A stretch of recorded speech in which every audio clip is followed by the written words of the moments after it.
like many poorly written essays, we're gonna start off with a quote today. If you do a quick Google search for pain is temporary, you'll see a bunch of variations pop up. Pain is temporary, but quitting is forever. Pain is temporary, but success is forever. Pain is temporary, but glory is forever. Pain is temporary, but GPA is forever. Pain is temporary, but pride is forever. Now, I'd like to bring attention to a variation of the quote that my professor told me, and it says, pain is temporary, but suffering is forever. I know that's a really dark take on the quote, but trust me, it'll make sense. Let's talk about it. So to take a closer look at what this means, we're gonna make use of these two psychological terms: clean pain and dirty pain. So clean pain is what you feel as you are experiencing hurt. When you lose a loved one, or if you're broken up with, or whatever it may be. It's the natural response you have to being hurt. That's clean pain. We don't really have a choice in it. But on the other hand, dirty pain is the lingering pain that we may experience after the clean pain has subsided. And it can arise from the way the thoughts that we have regarding what hurt us. I read a very nice explanation of the difference between the two, which is that clean pain is the feeling of getting slapped, is what you feel when you get slapped in the face. But the dirty pain is the thoughts that you might have afterwards, thinking, I got slapped because I'm not good enough. I'm gonna get slapped again. Everybody's out to slap me, And that's like, it causes suffering even after you're okay, you're not getting hit anymore. So going back to this quote that my professor shared with us, I think what it's really saying is that the way to live a happy life and not let your pain go on forever, I think it lies in what you decide that experience is going to mean for you. You can't control what happens to you, but you can control what it means to you. And of course, there's so many horrible things that can happen to a person. I'm not saying that you can take, abuse or, whatever it may be and just stick a happy face on it and, move on with your life. But what I am saying is the way you choose to remember and look back on parts of your life, I think can be the key to finding peace, even when you are mistreated and even when things just don't go out the way they should have. And I think the poet Mary Oliver really said it beautifully in The Uses of Sorrow, where she writes, "In my sleep I dreamed this poem. Someone I loved once gave me a box full of darkness. It took me years to understand that this too was a gift." Somebody I'm gonna speak about as an example is a woman I admire very much. Maya Angelou has written many books, many essays, many poems, many quotes, but you most likely have heard this poem. "I know why the caged bird sings," Angelou says. "The caged bird sings of freedom." And Maya Angelou is best known for her first autobiography with that very name, I Know Why the Caged Bird Sings. The book itself depicts the tragedies of her very traumatic childhood, detailing the time she was sexually abused and raped by her mother's boyfriend at the age of 7.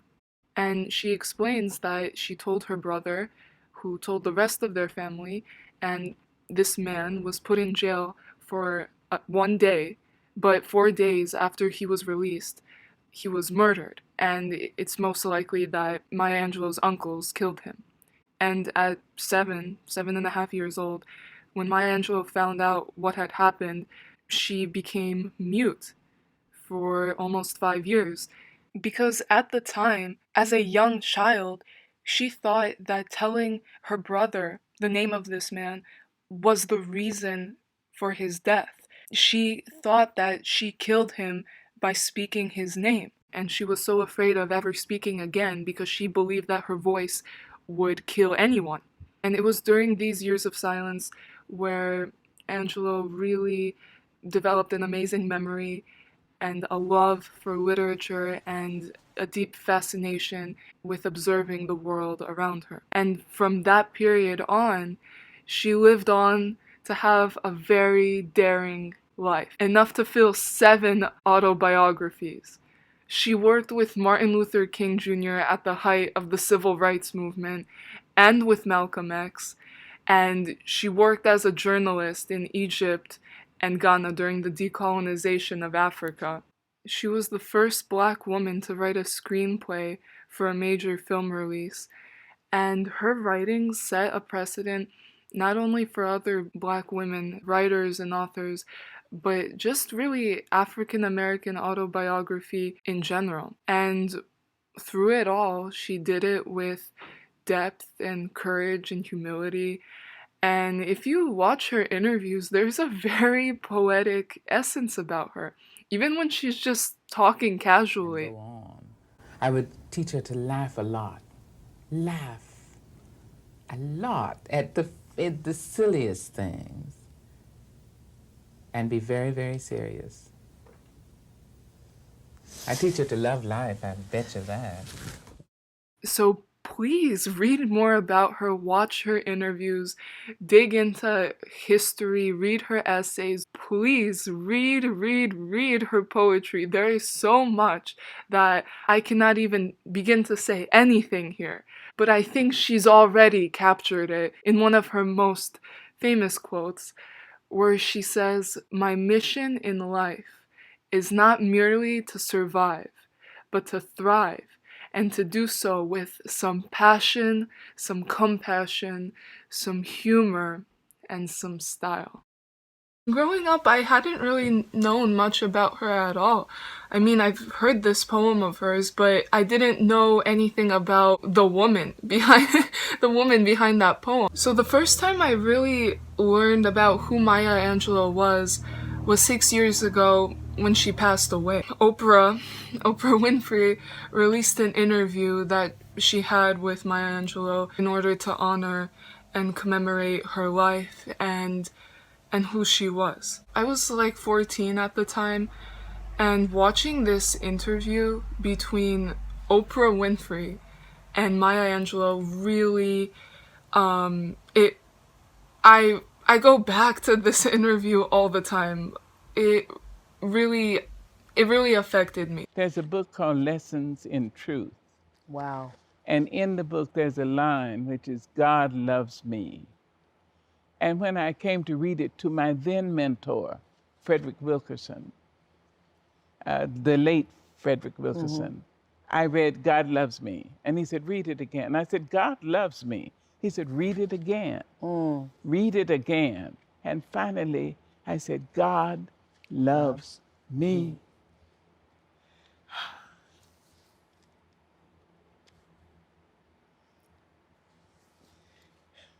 It still humbles me that this force, which made leaves and fleas and stars and rivers and you, loves me. Me, Maya Angelou. It's amazing. I can do anything and do it well. Any good thing, I can do it. That's why I am who I am. Yes, because God loves me and I'm amazed at it and grateful for it.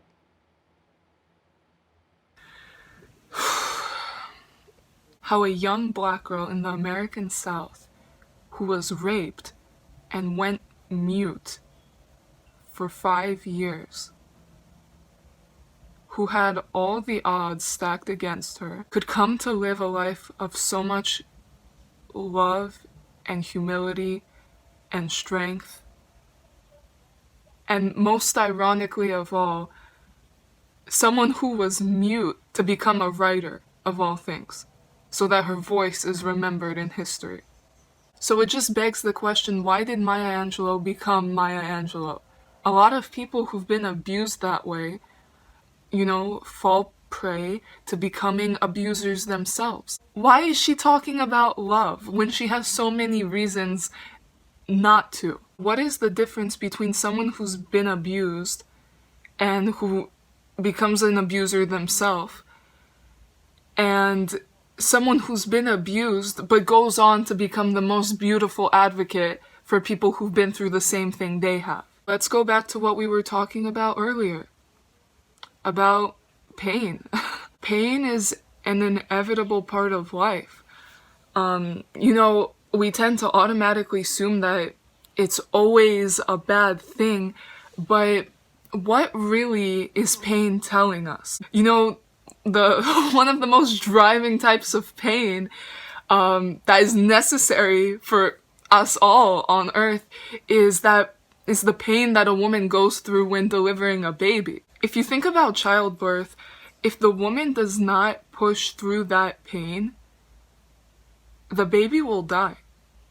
Literally not going through that pain is the worst thing that can happen in that situation. And if you think about running or any other type of exercise, which is a way less intense scenario than childbirth, but if you think about running, it's only painful in the beginning before you push through and hit that peak and hit that runner's high, and then it doesn't hurt anymore. Exercising is a painful process. Lactic acid is a thing. Your body feels like you're like burning, but it's all in an effort to get stronger. The more you do it, the more you push through that pain, the more you're able to take, the less painful it gets, and the healthier, the more robust your body becomes. And there's other types of pain. We have reflexes. So if you accidentally touch a stove or to touch your hair straightener or whatever, your instinct is to pull away. That's your body's way of showing you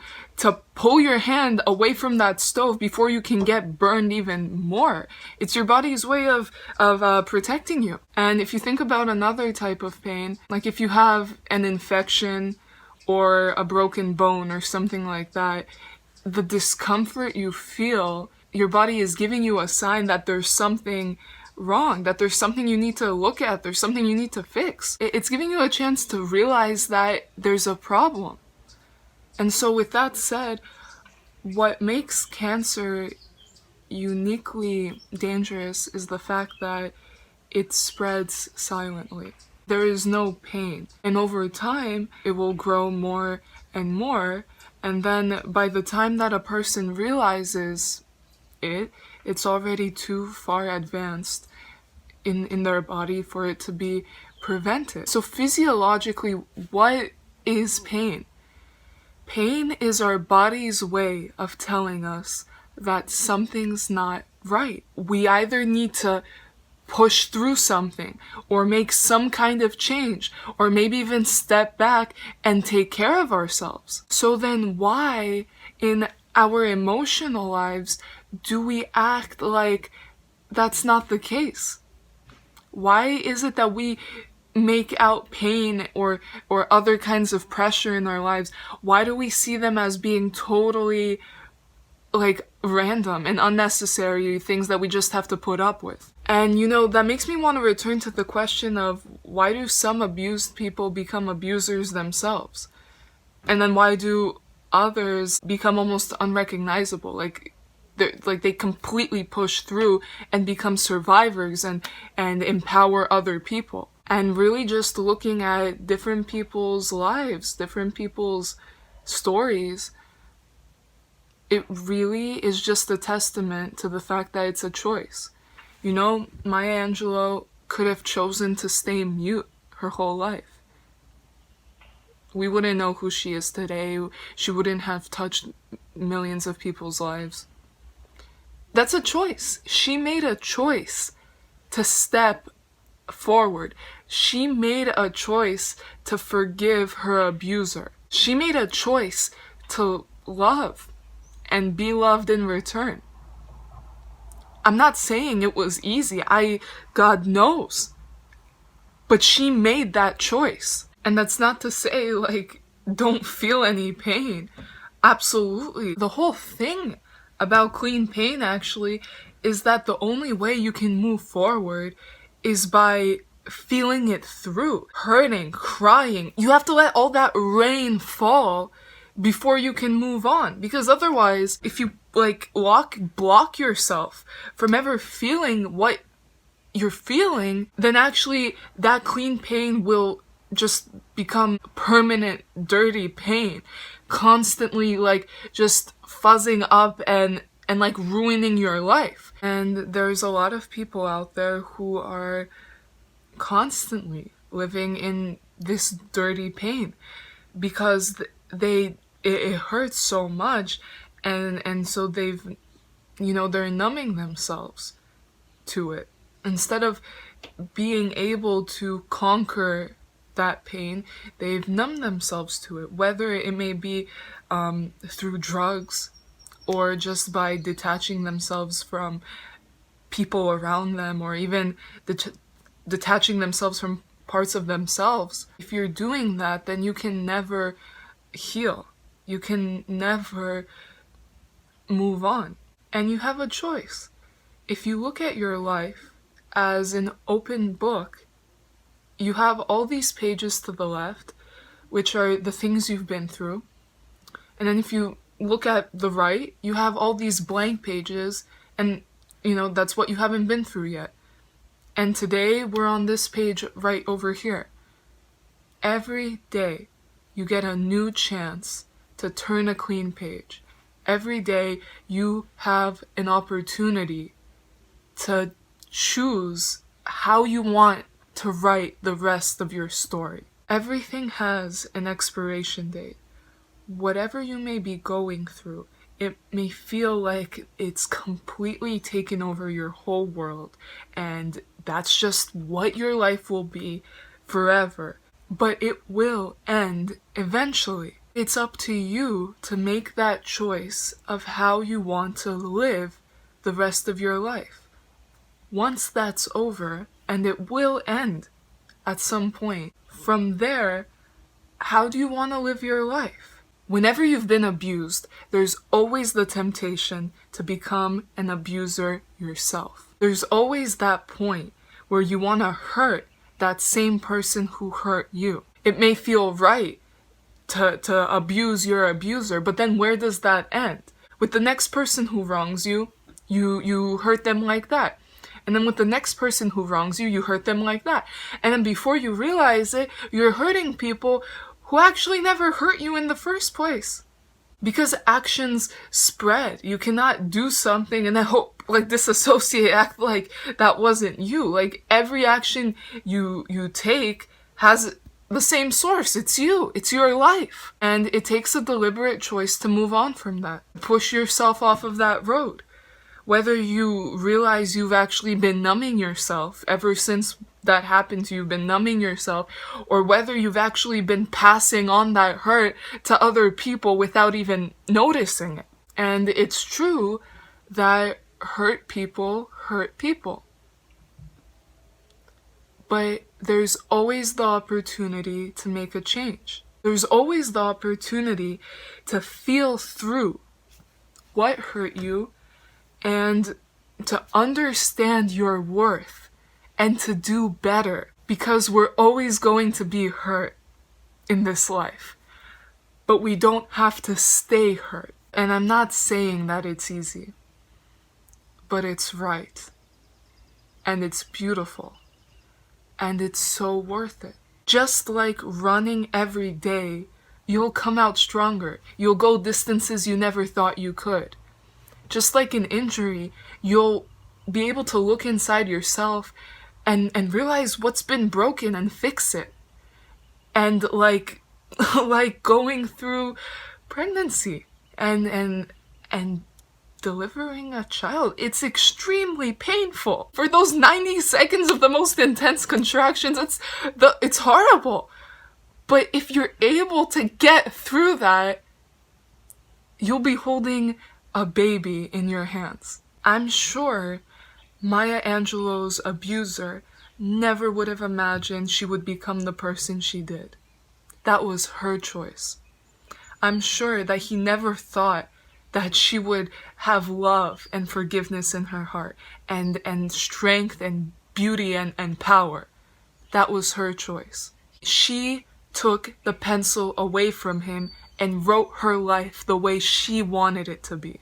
And that's the beauty in this whole idea. That's the beauty behind human resilience, that we can be put down, silenced, borderline killed, and still rise. And it's no wonder that Maya Angelou has a poem where she says, "Still I rise." You may write me down in history with your bitter, twisted lies. You may trod me in the very dirt, but still like dust, I'll rise. Does my sassiness upset you? Why are you beset with gloom? Just because I walk as if I have oil wells pumping in my living room. Just like moons and like suns with the certainty of tides, just like hope springing high, still I rise. Did you want to see me broken, bowed head and lowered eyes, shoulders falling down like teardrops, weakened by my soulful cries? Does my sassiness upset you? Don't take it so hard just because I laugh, as if I have gold mines digging in my own backyard. You can shoot me with your words, you can cut me with your lies, you can kill me with your hatefulness, but just like life, I'll rise.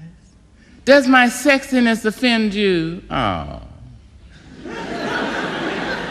Does it come as a surprise that I dance as if I have diamonds at the meeting of my thighs?